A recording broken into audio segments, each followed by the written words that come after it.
புதுச்சேரி ரெட்டியார்பாளையத்தை சேர்ந்த புதுநகர் பகுதியில் ஒரு அசம்பாவிதம் நடந்தது. 3 பெண்கள் உயிரிழப்பு வந்துட்டாங்க. ஒரு கொடுமையான சம்பவம். இதனைத் தொடர்ந்து வருவாய்த்துறை சார்பிலையும் இடத்தை இன்ஸ்பெக்ஷன் பண்ணோம். கலெக்டர், டெபுட்டி கலெக்டர் எல்லாருமே வந்தாங்க. as well as PWD staffs வந்தாங்க. எல்லாத்தையும் இந்த இடத்த போய் பார்த்தோம். பார்க்கும்போது என்ன பிரச்சனைங்கிறது அனலைஸ் பண்ணாங்க. இன் அடிஷன் பப்ளிக்கும் நிறையா டிமாண்ட்ஸ் வச்சாங்க. அதையும் கலெக்டருக்கு இன்ஃபார்ம் பண்ணோம். கலெக்டரும் அது சம்மந்தமாக நேர்லையும் பார்த்தாரு. இப்போதைக்கு டெம்பரரி நம்ம என்ன செஞ்சிருக்கோம், ஃபஸ்ட்டு ஒரு மெடிக்கல் டீம் நேற்றே அனுப்பணும்.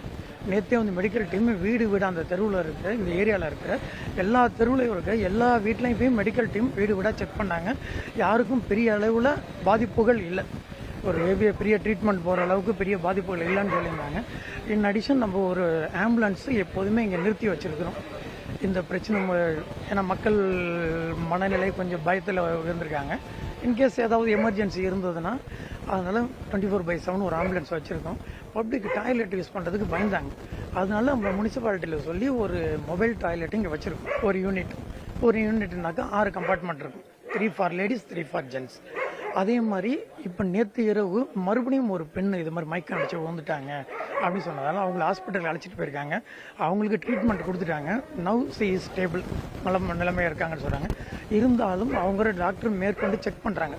இவங்க மயக்கம் அடைஞ்சு விழுந்ததுக்கான காரணம் அதே காரணமா, அந்த டாய்லெட் பிரச்சனையா, இல்லை வேறு ஏதாவது அவங்களுக்கு பிரச்சனை இருக்காங்கிறத டாக்டர் தீவிரமாக செக் பண்ணிக்கிட்டு இருக்காங்க. ப்ராசஸில் தான் இருக்குது, இன்னும் முடியல. இருந்தாலும் இப்போ மார்னிங்கே நாங்கள் ஒர்க்கை ஸ்டார்ட் பண்ணிட்டோம். அந்த இடத்துல பிடபிள்யூ அஃபீஷியல்ஸ் எல்லாரும் வந்துட்டாங்க. வர வச்சு வீடாக உள்ள டாய்லெட் லைன்ஸ் எல்லாத்தையும் செக் பண்ணுறோம். டாய்லெட்லேருந்து அந்த இதில் ட்ரைனேஜ் லைனில் போகிற வரைக்கும். அதில் ஒரு சில இடங்களில் பார்த்தா அந்த டெக்னிக்கல் பீப்புள்ஸ் ஐடென்டிஃபை பண்ணல. என்ன சொல்கிறாங்க, இன்ஸ்பெக்ஷன் சேம்பர்னு சொல்லணும்னா அந்த சேம்பர் இல்லை, டைரெக்டாக லைன் வந்திருக்கு, இதனால் சான்சஸ் இருக்குன்னு சொன்னாங்க. அதனால் இப்போ உடனே அது என்ன செய்கிறாங்க, இவங்களே இடிச்சிட்டு அந்த லைனை செக் பண்ணிட்டு சேம்பர் இப்போயே கட்டி இப்போயே டைரெக்டாக லைன் கொடுக்குறாங்க. அதனால இவங்க டாய்லெட் இப்போ யூஸ் பண்ண முடியாது. இன்றைக்கி ஒரு நாளைக்கு பப்ளிக் எல்லோரும் அந்த மொபைல் டாய்லெட்டை யூஸ் பண்ணணும்னு கம்பல்சரி அதை தான் யூஸ் பண்ணணும்னு கேட்டுக்கிறோம். இதை செஞ்சது ஒர்க்கு வீணாக போயிடும். அதுக்காக ஓகேங்களா. இப்போதைக்கு டெம்பரரியாக சீல் பண்ணுறாங்க. அதாவது அந்த லைனை சீல் பண்ணிவிட்டு சேம்பர் கட்டுறாங்க. சேம்பர் கட்டி முடித்த பிறகு தான் அந்த கனெக்ஷன் கொடுப்பாங்க. இந்த லைனையே புதுசாக போகிறேன்னு சொல்கிறாங்க. இன் அடிஷன் இப்போ 11 மணிக்கு கலெக்டர் ஒரு மீட்டிங் கூப்பிட்டுருக்கிறார்.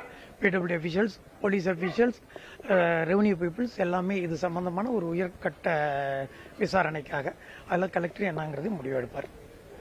சார், இப்போ இந்த பேரிழப்பு இங்கே இந்த பகுதிக்கு ஏற்பட்டதுனால பார்த்தீங்கன்னா நேற்று அந்த அடக்கம் செய்கிற அந்த ஃபார்மாலிட்டிஸ் வேலையெல்லாம் நேற்று முடிச்சது பின்னால் இன்றைக்கி காலையில் நேற்று இரவுமே ஒரு சிலர் இந்த பாதிப்பு இருக்கிறத உணர்ந்ததுனால நேற்று இரவுலேருந்து அதிகாரிகளுக்கு தகவல் தெரிவித்து இன்றைக்கி காலையில் பார்த்தீங்கன்னா பொதுப்பணித்துறை, வருவாய்த்துறை, முனிசிபாலிட்டி மற்றும் எல்லாமே இணைந்து இந்த பகுதியில் எல்லாமே இணைந்து முதல்ல உடனடியாக துரித பணிக்கு உத்தரவிட்டதுனால இன்றைக்கி காலையில் பார்த்திங்கன்னா இந்த எந்தெந்த வீட்டில் நேரடி இணைப்பு இருக்குதோ அந்த இணைப்பை துண்டிக்கிற வேலையை இன்றைக்கி ஆரம்பிச்சிருக்கிறாங்க.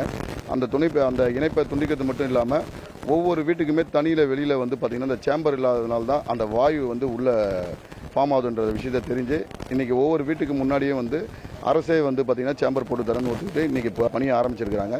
இது மட்டும் இல்லாமல் வருவாய்த்துறை மூலயமா பார்த்திங்கன்னா இந்த பகுதியில் நாங்கள் எங்களோட கோரிக்கை வச்சுருந்தோம். ஒவ்வொரு வீடாக மக்களுக்கு பார்த்திங்கன்னா மருத்துவ பரிசோதனை செய்யணும் அப்படின்றதுனால.